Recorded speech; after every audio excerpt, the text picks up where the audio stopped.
Brian Hamilton. I've lived in this city 27 years. I voted for each one of you at one time or another.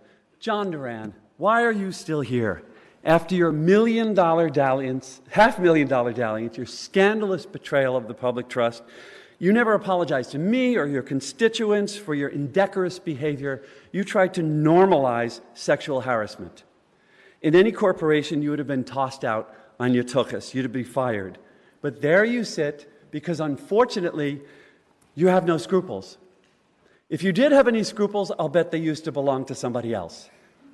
Which brings me to John Heilman. I just read your campaign finance report, Mr. Heilman, at WeHo.org. 9 members of the Alulian family of Beverly Hills donated the maximum amount to your campaign. Why would they be doing that? Because they're multi-millionaire developers, Faring Capital, who plan to tear down the French market and replace it with a 4-story, block-long, steel and concrete cage, I've seen the photos, build a huge hotel near Fairfax, an oversized project on Doheny, and a hotel at Beverly and Robertson. Over a dozen other developers and real estate folks are financing you, John Heilman. That is tantamount to graft.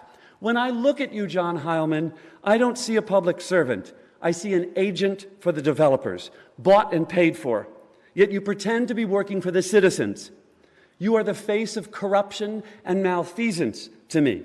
If either of the two of you had a modicum of respect for the office you occupy or the citizens of this city, you would tender your resignation, find the nearest exit, and get out. But you won't. So I'm on a non-incumbent diet. Remember, D'Amico?